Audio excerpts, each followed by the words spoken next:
Madame, Monsieur, bonjour et bienvenue à votre magazine de société. On garde le contact. Vous retrouverez Eva Amani jeudi et vendredi de la semaine prochaine. Pour l'heure, nous sommes en compagnie de Dr Brou et avec lui, nous parlerons d'un thème très important et très intéressant qui est « Il n'y a pas de saut métier ». Mais avant, priorité aux invités DCM et nous sommes en compagnie du prophète Joël Crasso.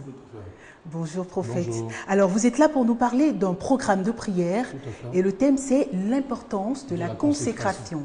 Tout à fait. Je suis le prophète Joël Crasso, le maréchal de la brigade anti-sorcier. Vous savez que chaque homme de Dieu a une spécialité. Dieu appelle des gens. C'est vrai qu'on est prophète. Le prophète, la définition de prophète, ça veut dire la voyance. Exactement. Selon 1 Samuel 9, le verset, 1 Samuel chapitre 9, le verset 9, c'est la voyance. Et en même temps, le problème, la clé de l'Afrique, c'est la sorcellerie, qui n'est que l'explication, le lanceur de sorts. Et c'est ce qui maintient l'Afrique dans un sous-développement. Comment on reconnaît un sorcier, un sorcier, c'est un malfaiteur. Celui qui lance un mauvais sort, qui a la capacité, qui avait un pouvoir en lui, qui est un pouvoir mystique, mais qui est négatif. Donc il n'existe pas de sorcellerie positive. Qui a un pouvoir mystique en lui, s'il est possédé d'un démon. Pour nous, en tant que chrétiens, nous parlons d'une possession démoniaque. Quelqu'un qui a habité d'un esprit méchant, qui a la possibilité, qui a les esprits en lui, qui a la possibilité de nuisance. Est-ce que la personne, par exemple, qui n'a pas un charisme comme vous, peut reconnaître un sorcier, peut dire, par exemple, oui, que Hassan Ndiaye est sorcier? Oui, c'est vrai. Comme vous l'avez bien précisé, quand quelqu'un n'a pas un don de Dieu, mais il y a des traits, il y a certaines choses qui ne montrent pas dans le comportement d'une personne qui est sorcière. Il y a un comportement, d'abord, l'hypocrisie. Parce que le sorcier est caractérisé par l'hypocrisie. Et si vous voulez, la jalousie haineuse. C'est-à-dire qu'on peut être jaloux. Quand on est jaloux, et souvent les femmes se plaignent parce que mon mari est jaloux, mais il est jaloux parce qu'il te protège. Parce que Dieu est un Dieu jaloux, parce qu'il nous protège. Il ne veut pas que nous le partageons avec d'autres dieux. Et une jalousie haineuse, c'est-à-dire qu'on a la haine, on ne veut pas que l'autre ressuscite. Quand je vois mon frère, mon cousin qui a reçu, donc je dois utiliser une des pratiques, le nuire. Ça, c'est une jalousie haineuse qui n'est que de la sorcellerie. Voilà, donc dans le comportement du sorcier, il y a la jalousie haineuse. Donc on a recours à des pratiques, c'est-à-dire du fétichisme. Tout ça, c'est des pratiques de sorcellerie. Où on a un esprit en nous, on a la capacité de sortir de la nuit. Parce qu'il y a deux mondes qui caractérisent notre monde. Celui qui nie ça, nie l'existence de Dieu. Parce que Dieu, il est spirituel, on ne l'a jamais vu, c'est un mystère. Mais Dieu en parle parce que la Bible en parle, même le Coran en parle, les livres sacrés en parlent. Il y a deux mondes qui caractérisent notre monde. Il y a le monde qu'on appelle le monde spirituel, le monde invisible et le monde visible. Donc le sorcier a la capacité de sortir d'un corps, à la nuit aux gens. Et c'est ça le problème de l'Afrique. Les Blancs ayant compris ça, vont combattre la sorcellerie. C'est ce qui est vrai. C'est vrai que nous copions tout sur l'Occident. Tout est parti de l'Occident. Mais le problème, c'est que l'Occident, les Blancs ont copié sur l'Afrique. Parce que l'écriture parle de l'Afrique. Et la musique parle de l'Afrique. Mais ce côté-là, aucunement l'Africain l'a récupéré. Ça, c'est vrai que dans la chasse aux sorciers, il y avait le bûcher. Aujourd'hui, l'homme a droit à la vie. Et c'est ça, c'est le message que Dieu a lancé. Parce que même celui qui est victime de la sorcellerie a droit à la vie. Il ne faut pas venir nuire à quelqu'un qui a un diplôme, qui ne peut pas travailler. Quelqu'un qui a droit à un foyer, qui ne peut pas jouir de son foyer. Une personne qui est belle, qui ne peut pas entrer dans un mariage. Mais déjà, quand il y a un blocage, il faut comprendre qu'à 90%, j'ai un pouvoir, il y a quelque chose, une main mystique des gens. Parce que comment on arrive à combattre cela? Mais comment on arrive à combattre ça? D'ailleurs, d'abord, en tant qu'homme de Dieu, je pense que la première des choses, d'abord, il faut croire d'abord qu'on est victime. C'est ça le problème, c'est que les gens nous font miroiter des choses et que non, ça va aller, mais ça revient quand? Parce que la science nous sert de comprendre et d'expliquer les phénomènes de la nature. La science n'a jamais rien créé. La science ne fait que nous faire comprendre et d'expliquer les phénomènes de la nature. Le plus grand scientifique, c'est Dieu. Et je pense bien que nous devons comprendre qu'il y a un problème. Le problème, si nous avons un problème d'ordre spirituel, il faut faire recours au spirituel. La meilleure manière de combattre la sorcellerie, c'est de croire qu'on est d'abord victime et de chercher un recours spirituel dont les hommes de Dieu que nous sommes pour aider ceux qui sont victimes. Parce que la croyance pas de la spiritualité. Tant que tu ne croiras pas, tu ne verras jamais Dieu se manifester dans ta vie. Voilà. Donc, ça n'a pas de la spiritualité. Et nous avons une croisade. Et moi, je suis basé à Divo. Je suis basé à Divo. Et j'ai fait le tour de la Côte d'Ivoire. Je suis aujourd'hui à 4799 sorciers que j'ai délivrés de mes propres mains. Voilà, depuis que vous avez délivré. Délivré, parce que même les sorciers, par bon, j'ai le YouTube. Vous pouvez aller sur le site Prophète Joël Crasso. Sur le YouTube, j'ai plus de 3000 vidéos où j'ai détruit les canaries mystiques, Moi, je rentre dans les villes. Moi, je travaille plus dans les villages que dans la ville. Dans les villes. Je travaille plus dans les villages. Quand je rentre dans un village, je parle à la tête du village. Parce que la Bible dit, là où vous entrez, vous allez posséder la terre. Parce que moi, je suis l'héritier de Dieu. Le ciel appartient à Dieu, la terre appartient à Dieu, donc je suis l'héritier. Je suis parti d'une religion à une autre religion. J'étais musulman quand je suis devenu chrétien. J'étais d'abord victime de la sorcellerie. Je l'ai expliqué hier sur le plateau du matin bonheur, parce que j'étais les victimes du matin bonheur hier, de 6h à 8h. J'étais victime de la sorcellerie et quand j'ai accepté Jésus-Christ, je sais ce que Jésus-Christ a fait personnellement pour moi. Et quand j'ai vu Jésus-Christ dans mon rêve, qu'il m'a donné ce don de la destruction des œuvres de la sorcellerie. Quand je rentre dans un village, quand je parle à la terre, quand je verse de l'huile et je dis la terre est consacrée, tous les sorciers se mettent à la queue leu et puis je les délivre. D'accord. On va parler rapidement du programme de prière donc, que vous avez initié. L'importance de la consécration, ça sera quand et où? Oui, l'importance de la consécration, c'est depuis 4 mois que le programme est lancé parce qu'il y a les 4 mois sont les mois les plus dangereux de l'année, c'est-à-dire qu'à partir de septembre, octobre, novembre, et à partir de novembre et décembre, ce sont les mois d'exécution. C'est pour ça que le 1er novembre commence par la fête des morts. Bien que ça soit désigné par la fête des Toussaints, mais on part déjà le 1er sur les tombes pour dire que c'est maintenant que vous allez mourir. Donc pour ne pas entrer dans le système de la destruction, parce que l'homme a droit à la vie. Quand vous lisez Job, le chapitre 5, Job 5, le verset 26, Dieu dit tu rentreras au sépulcre dans ta vieillesse. Voilà, nous sommes appelés à la longévité. Malheureusement, les sorciers nuisent à nos vies. Donc, il y a des choses comme ça qu'on enseigne aux gens. Comment consacrer une maison, comment consacrer un quartier, comment consacrer. Parce que si rien n'est fait, le sorcier reste à ta vie. Et c'est pour cela que Jésus-Christ a été d'abord, présenté au temple le 8e jour. Il a été d'abord baptisé avant de commencer le ministère. Vous allez nous dire quand et où? Oui, c'est d'abord à Divo. Ça a commencé depuis hier, à Divo. À Zaroko précisément. Demain, nous avons une grande veillée demain à Zaroko. À Zaroko qui est dans le département de Divo, dans la sous-préfecture de Iré, qui est à 3 km de Iré. Voilà, donc depuis hier, vous avez commencé et ça va s'étendre jusqu'à dimanche. Et tous les week-ends, pratiquement, c'est tous les week-ends, jusqu'au 1er janvier. Tous les week-ends, depuis le mois de septembre, tous les week-ends, nous sommes là. Mais en même temps, il faut permettre aux gens d'être consacrés pour ne pas que les sorciers aient accès à eux. D'accord. Nous recevions donc prophète Joël Crasso qui nous parlait de programme, de prière, de délivrance, de l'importance de la consécration. L'importance de la consécration, c'est le thème principal. Je donne donc les contacts. Le 32 76 38 90, c'est cela. Et le 47 07 23 28. Merci. Nous avons tout dit? Oui. D'accord. Merci beaucoup. Shalom. Merci beaucoup, prophète. Merci. Merci d'être passé sur notre plateau. Merci. Bonjour, docteur Brou. Bonjour Christelle. Comment vous allez?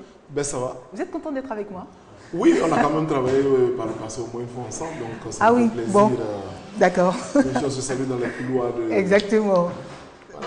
Alors avec vous, docteur, nous allons parler du thème, je le disais en entrée donc de cette émission, qui est très important et très intéressant, qui est « Il n'y a pas de saut métier ». Je voudrais donc rappeler à nos téléspectateurs qu'ils pourront appeler pour des témoignages, pour des contributions, et puis pour nous dire qu'est-ce que justement ces personnes-là qui pratiquent, je mets ça entre griffes, ces sauts métiers, comment ces personnes-là sont considérées dans leur famille. Hein. Et voilà, on attendra tous ces témoignages-là de ces personnes. Mais déjà, docteur, on va commencer par faire l'état des lieux donc, de ce thème et vous poser en même temps la question de savoir est-ce que tous les métiers sont valorisants? Je voudrais dire que c'est un thème effectivement assez important dans le contexte actuel. Ce n'est pas la première fois et ce ne sera pas la dernière fois que ce thème sera abordé ici et ailleurs, ou ailleurs, de parler du fait qu'il n'y a pas de sous-métier. Aujourd'hui, nous sommes dans un contexte général de pauvreté et je veux dire que beaucoup de jeunes gens sont à la recherche de leur premier emploi. Exactement. Il y a des gens qui ont un certain âge qui n'ont jamais travaillé. Ce n'est pas un problème qui est particulier à la Côte d'Ivoire. C'est un problème général. Parce que si vous suivez l'actualité, le taux de chômage augmente même en France régulièrement. Donc c'est une bonne opportunité d'en parler. Parce que quelquefois on se rend compte qu'il y a des possibilités. Mais compte tenu du fait qu'on fait la classification des métiers, on a du mal à accepter un tel ou un tel métier. Et c'est là l'importance, par exemple, de l'intervention d'un psychiatre ou d'un psychologue de dire que c'est dans la tête que tout se passe. Tous les métiers sont valorisants à condition que ce soit des métiers légaux. Si la loi autorise, je pense que c'est valorisant. Si vous êtes balayeur de la rue, si vous êtes boy, si vous êtes gardien, si vous êtes vigile, c'est autorisé par la loi, mais si vous êtes voleur, c'est interdit par la loi. Alors, donc c'est pas valorisant. comment on peut comprendre que certaines personnes puissent dénigrer un métier ou l'estimer peu valorisant? Je pense qu'aujourd'hui, avec le temps, je suis en train de me rendre compte que, et vous l'entendez dire par beaucoup de personnes aussi, une des sources de notre pauvreté, entre guillemets, c'est notre manque de culture. On lit très peu, donc du coup, il y a notre culture passée. Vous savez, à l'époque, si vous êtes en ville, que vous êtes un cadre, que vous partez prendre vos petits frères au village, vous venez en ville et apprendre un métier du genre maçonnerie, maçon. Docteur, on va prendre okay, un appel et puis on va poursuivre. Nous sommes en compagnie de Claude qui nous appelle de Yopougon. Allô? Voilà, M. Bélico, c'était par rapport au capable de son métier. Oui. Mais le constat réel qui est fait en Côte d'Ivoire, ceux qui pratiquent ce métier-là ne sont pas rémunérés à leur juste valeur. D'accord. Je donne un exemple. Un maçon peut avoir plus de 600 000 francs après son travail, mais pour qu'il soit remboursé, il y a un problème. C'est fini de faire le travail.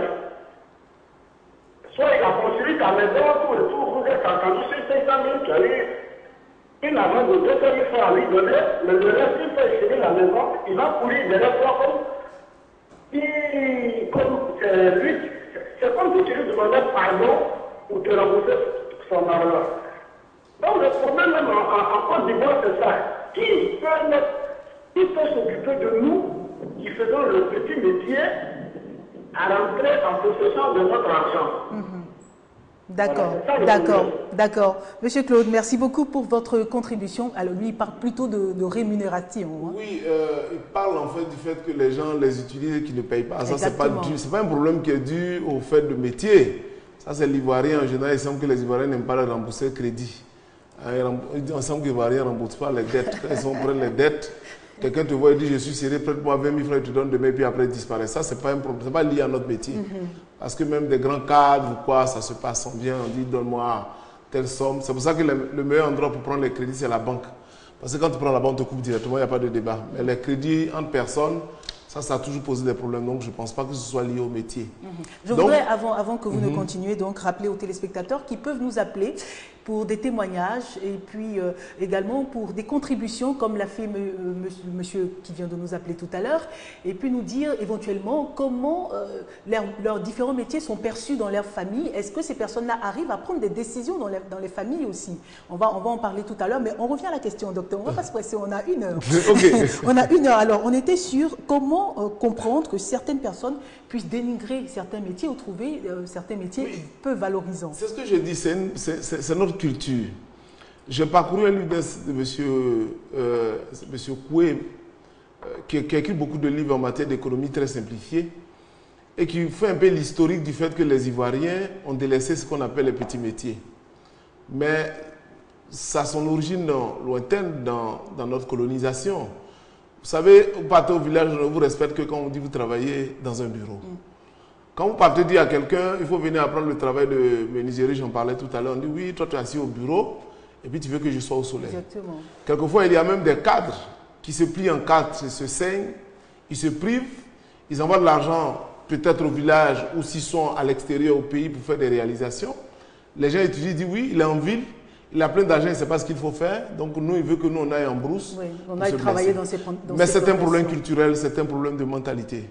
C'est pour ça que psychologiquement, il faut que, je le dis ici, l'émergence psychologique doit intervenir. Nous courons avec le gouvernement qui fait tout ce qu'il faut au plan économique. Mais si les mentalités ne changent pas, on ne peut pas y aller. Aujourd'hui, je vois, Dieu merci, beaucoup de jeunes gens qui ont compris, qui s'adonnent à ce petit métier, à ce qu'on appelle petit métier.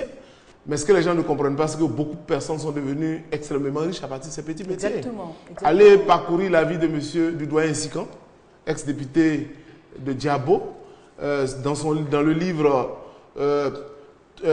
toute fortune a une histoire de Jean-Luc Guéa. Si vous finissez le livre, vous aurez compris. Parce que nous, on connaît ici qu'avec UTB, excusez-moi, avec du moins la société de transport qu'on connaît.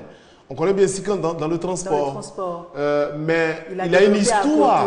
Oui. Savez-vous qu'il a été tablier? Il a vendu des bonbons, de chewing-gum. Moi, j'ai appris ça dans ce livre. Et quand vous finissez, vous vous rendez compte finalement que nous, on ne voit que les résultats. Mais avant les résultats, il y a que les gens vont. C'est pas quelqu'un qui a été scolarisé. On a un coup de fil, docteur. On va prendre Mademoiselle Cadio qui nous appelle de Port-Bouille. Allô? Allô? Oui, bonjour, madame. Mademoiselle, pardon. Bon. Alors, votre contribution, votre témoignage ou une question, pourquoi pas?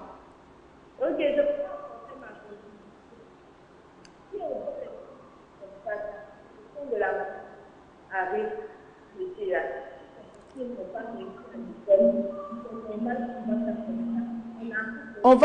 on va certainement vous reprendre, mademoiselle Cadio. On ne vous entend pas très très bien. D'accord, elle est partie. Donc, je me résume pour dire que c'est un problème purement culturel. C'est un problème d'habitude. L'Ivoirien a toujours aimé les bureaux. Ça fait qu'on a du mal à aller maintenant là où il n'y a pas de bureau. Et donc, c'est une question d'habitude. Mais je pense qu'avec les difficultés que nous connaissons tous, on est tenu de changer. Exactement. Parlons même de culture. Je sais par exemple qu'on me disait à l'époque, vous savez, les Akans sont tellement fiers, sont tellement orgueilleux qu'il y a certains métiers qu'ils ne peuvent pas faire. Qu'ils ne veulent pas faire. Qu'ils ne peuvent pas. Mais qui malheureusement ils sont obligés de faire aujourd'hui. Ben oui. Ben oui. Alors, vous savez, je suivais une formation avec les Nations Unies une fois qui disait une crise est une opportunité. Donc une crise, quelle qu'en soit sa nature, il faut savoir en tirer les leçons. Donc la crise économique aujourd'hui permet aux uns aux autres de revoir un peu leur façon de voir. Vous savez, à l'époque, quand vous dites à quelqu'un d'aller au champ, c'était comme une insulte. Mais le premier président, père son âme, président Houphouët-Boigny, il a montré la voie. Il faut avec de grandes plantations. Je crois que c'est pareil pour le président Bédier, quand on partait à Daoukro. Exactement. Mais ce sont voici des gens qui ont occupé des postes de haut niveau, de premier plan, mais qui retournent à la terre. Peut-être pas de la même manière que nous, mais c'est extraordinaire. Ils nous montrent la voie. Mais vous dites à des personnes d'aller en brousse, c'est comme si c'était une punition. Et pourtant, il est bien dit que la terre ne trahit pas. Donc, il n'y a pas de son métier. Il n'y a pas de son métier. Qu'est-ce qui devrait motiver un docteur? Qu'est-ce qui devrait motiver donc quand on exerce un métier? Est-ce que c'est l'amour? Est-ce que c'est l'argent? Alors, aujourd'hui, on exerce un métier, à la limite, pour moi, dans la majorité des cas, pour chercher l'argent. On a un appel de Soubré. Ticia. Allô? Allô? Bonjour madame. Bonjour. Alors, on attend votre contribution, votre témoignage ou même une question. Allô madame? Oui. Allez-y, nous vous écoutons. Hein. Bon, sur le thème du sujet, il n'y a pas de sot métier. Oui. Aujourd'hui, nous les jeunes filles, nous sommes là, nous débrouillons un peu. Nous essayons de travailler dans les hôtels. Bon, ici en Afrique, on a fait le lycée hôtelier, mais c'est mal jugé. De voir quelqu'un qui travaille dans un hôtel. C'est vraiment pas joli à voir. C'est beaucoup critiqué. Mais pourquoi nous sommes partis à l'école finalement? On a comme l'impression qu'on s'est trompé. On n'aurait pas dû faire cette école-là parce que c'est un métier qui est mal vu. Donc vous êtes hôtelière, c'est cela? Oui. Et vous avez l'impression qu'on a un vilain regard sur vous, un mauvais regard? Oui. Ah, d'accord, ok. Docteur Bou, c'est vrai que le regard extérieur peut être préjudiciable, j'ai envie de dire ça comme ça. C'est pour ça que, en matière de travail, il faut aimer le boulot. Vous savez, même moi-même, je suis médecin psychiatre. Je me souviens encore, je l'ai dit ici, beaucoup de personnes m'ont demandé, des amis médecins à l'époque, tu n'as rien à faire d'autre que d'aller soigner des fous. Je leur ai dit, je suis fier de soigner des fous parce que c'est des êtres humains, ils ont le droit à la santé. Mais à longueur de journée, des collègues vous appellent pour soit un parent ou un ami qui est en situation de détresse qu'il faut prendre en consultation. Et si je n'en l'avais pas fait. Donc c'est celui qui fait son métier qui doit le valoriser. Parce que le regard extérieur est toujours un regard parfois malveillant, un regard parfois accusateur, un regard parfois négatif, pour ne pas dire souvent. C'est comme si vous êtes balayeur, quelqu'un va aller au village pour dire, oui, il dit l'Abidjan, il est en train de balayer les rues. C'est tout son travail qu'il fait là-bas. Mais ce qui est important pour moi, c'est l'autonomie.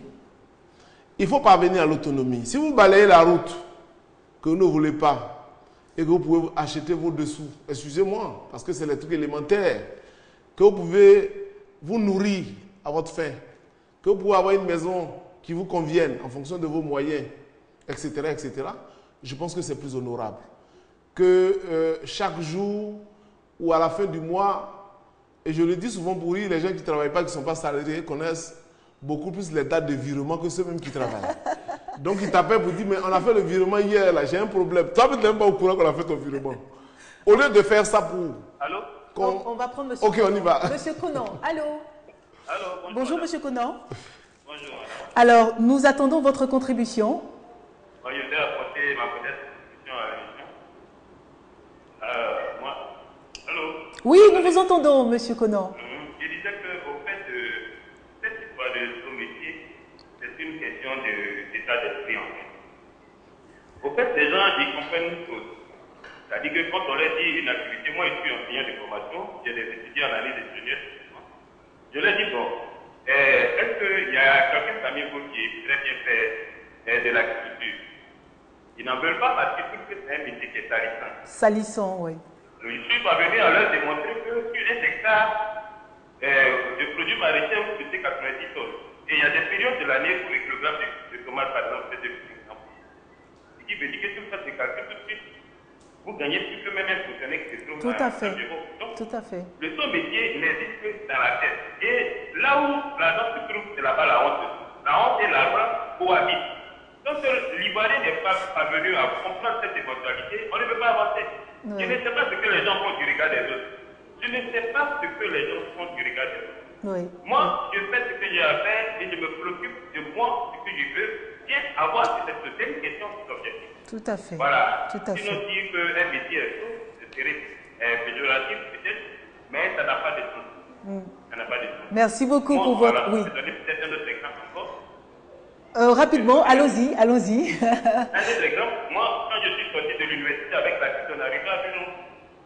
Mais on n'avait pas d'activité. Mais j'ai fait des cours à domicile, j'ai eu un peu d'argent, j'ai acheté des cas d'héritage et que je distribue dans les cabines. Et en retour, puisqu'il y a 4% de marge, ce que je donne un peu à des cabinets, à des gens des gérants de cabinets. Et le reste, c'est de l'argent que je reçois. Au bout d'une certaine période, je suis arrivé à me faire une marge de 4 millions. Simplement, en une année. Ben voilà. voilà. Apparemment, on aurait dit que bon, avec le maîtrise, d'héritage, c'est fait. Mais ça dépend de l'objectif. Qu'est-ce que tu veux bien devenir? Voilà. D'accord. Merci beaucoup. Très belle contribution d'ailleurs. Merci beaucoup, monsieur Conan. Ce qu'il dit est tellement vrai. Je crois qu'il a fait l'émission. Exactement. Parce que moi, je fait l'émission et je le disais, c'est dans la tête que ça se passe. C'est dans la tête, effectivement. C'est dans la tête que ça se passe. Parce que je me rappelle encore, hein, on laissait donc les pousse-pousse, hein, c'est comme ça qu'on appelle, ça, oui. à une catégorie de personnes, on se dit, ces personnes-là doivent faire ça. Mais je pense qu'aujourd'hui, les jeunes Ivoiriens ont compris combien on peut gagner en étant pousse-poussier, donc en exerçant cela. Parce que ces personnes-là, généralement, ont réussi à construire des immeubles dans leur, dans leur pays. Moi, j'ai souvent dit que vous allez voir à partir du 15 de chaque mois, ceux qui peuvent venir facilement en consultation et payer, c'est des gens qui font des activités libérales. Les fonctionnaires sont très rares. Bah oui. Parce qu'à partir du 15, bah oui. il semble que nos voitures roulent très peu. Ça traduit un peu la situation. Donc, je pense que c'est dans la tête que tout se passe. Et ce que vous dites est vrai. J'ai moi-même eu le privilège de voyager dans certains pays dont leurs ressortissants font des métiers qu'on considère dévalorisants ici. Mais ils ont des réalisations des plus incroyables. Exactement. Dans ces capitales Exactement. que je ne vais pas citer. C'est extraordinaire. Et je pense qu'aujourd'hui, ce que nous devons faire, c'est de coacher nos jeunes. C'est de parler à nos frères. C'est vrai, il y en a qui ne vont jamais comprendre. Ils vont mourir dans l'incompréhension, vieux même. Mais je sais qu'il y a au moins quelques-uns qui vont comprendre. Et si quelqu'un comprend, par effet domino, je pense qu'on va y arriver. Il faut leur parler pour leur dire qu'il y a de la valeur dans tout pourvu qu'on ait ce qu'on a à la sueur de nos fronts. Quand vous partez au village, parlez aux gens. Nous, on est en train de faire un travail aujourd'hui extraordinaire dans nos villages. Nous disons au village, vous savez, certains qui sont en ville, ils viennent au village, ils font le malin. Mais pour manger une fois par jour, c'est difficile. Mais vous êtes ici, vous pouvez manger. Donc la terre ne dévalorise pas. Donc si vous savez mettre la terre en valeur, pour ceux qui mettent la terre en valeur, demain même peut-être on va venir prendre des crédits avec vous, des dettes. Donc je veux dire, c'est véritablement dans la tête que tout se passe. C'est vraiment dans la tête. Et je pense que les psychologues, les psychiatres doivent aider les gens pour qu'on change un peu ce qui se passe dans nos têtes. On va prendre l'appel de Monsieur Oupou. J'espère que je prononce bien parce que j'ai du mal à entendre. Hein. Oukou, d'accord. Monsieur Oukou est en ligne. Bonjour. Oui, bonjour madame. Alors, votre contribution ou votre témoignage? Bon, c'est un témoignage. Bon, à un moment donné, nous étions chez nous à la maison, et puis on avait un frère qui était de ceux qui vivaient les forces les plus perdues. Donc on se moquait de lui. On trouvait qu'il était sale, il sentait. Donc on le méprisait. Et puis, il s'est trouvé qu'un jour, dans l'autre nuit, il se trouvait dans la cour. Et donc, quand ça s'était plein, les déchets ont commencé à sortir. Alors on lui a demandé de dire à sa direction de venir faire la vidange. Alors le temps de venir, ça a fait pratiquement 3 jours. Il s'est trouvé que les déchets envahissaient la cour. Donc le temps qu'ils viennent, on ne peut pas les garder. Donc nous-mêmes. Bon, on a bien compris. Hein. Oui. Et j'ai envie même qu'on continue un peu. Il n'y a pas de sot métier, il n'y a que des sottes gens. Absolument. Mais voilà. Absolument. Je pense qu'on l'a dit, on va le redire, c'est dans la tête que tout se passe. Vous savez, la richesse, non seulement elle est relative, mais elle a une histoire, c'est un parcours. Le problème, je l'ai dit souvent à beaucoup d'interventions, d'invitations de jeunes, je l'ai dit, le gros problème des jeunes, c'est le résultat qui les intéresse. Quand ils voient quelqu'un, ils disent oui, il a des bonnes voitures, sa maison est grande, mais comme il a commencé, ils ont oublié qu'on a creusé le sol pour mettre un sous-sol. Donc c'est ça notre problème, et dans notre tête. Et je le dis encore une fois de plus, parfois je comprends mal que des gens soient au village, par exemple, et qu'il pleuve, ils sont bien portants, ils sont jeunes, et qu'ils aient faim. Et qu'ils attendent pour moi, c'est choquant. De la ville. Oui, parce qu'on les a habitués à ça. Ben, voilà. On les a habitués. Ça fait qu'aujourd'hui, il y a des gens qui ont peur d'aller au village. Ils disent non, si je vais au village, il n'y a pas à manger. Mais il n'y a pas à manger, ce n'est pas ton problème, celui qui n'a pas fait son champ. Moi, je vais au village aujourd'hui, ma seule préoccupation, c'est ma mère, elle est âgée. Mais je ne vais pas pour nourrir un jeune. Je le leur dis. Et Dieu merci, beaucoup ont compris, ils sont en train de faire leur champ. Je vais les saluer, les jeunes d'Aman-Salekro dans le département de Tibissou. d'Aman-Salekro. Aman-Salekro, c'est mon village. Dans le département de Tibissou. D'accord. Et je pense que beaucoup de jeunes ailleurs ont compris ou comprennent que ces petits métiers entre griffes là enrichissent. Ça donne de l'argent. Prenez les femmes de Beaunois, je pense qu'on les a montrées à la télévision la dernière fois. Prenez des femmes d'ici et d'ailleurs, dans les vivriers. Pourtant, quand vous partez au marché, allez au marché d'Adjamé à 4 h du matin. J'y ai été une fois à l'occasion. Le monde qu'il y a, je vous assure. Du monde, ces braves femmes. Oui, oui. Mais c'est elles qui nourrissent avec ces métiers que nous méprisons parfois, leurs familles, leurs enfants. Il y en a qui envoient même leurs enfants à l'étranger pour faire de grandes études. Alors que nous qui sommes de grands cadres, avec notre doctorat, nous ne pouvons même pas payer un collège privé et finir parfaitement un mois si on ne touche pas à gauche à droite. Avec votre permission, docteur, nous avons un élément magnéto donc, sur les sous-métiers. On parlait des pousse-poussiers. Nous l'avons en élément magnéto. Patricia Yeo, quand tu es prête, on y va. Des planches assemblées sur 2 roues. Une charrette bien connue des Ivoiriens qui, dans le langage courant, l'appellent pousse-pousse ou otro. L'histoire du pousse-pousse est liée à celle des marchés modernes. Il servait au départ à transporter les marchandises achetées en grande quantité. Aujourd'hui, l'usage du pousse-pousse est multiforme. À Ndotré, dans la commune d'Abobo, où les coupures d'eau sont quasi quotidiennes, les pousse-pousse servent à ravitailler les ménages en eau potable. Koné Bakari, 49 ans, marié, 2 enfants, en a fait son activité.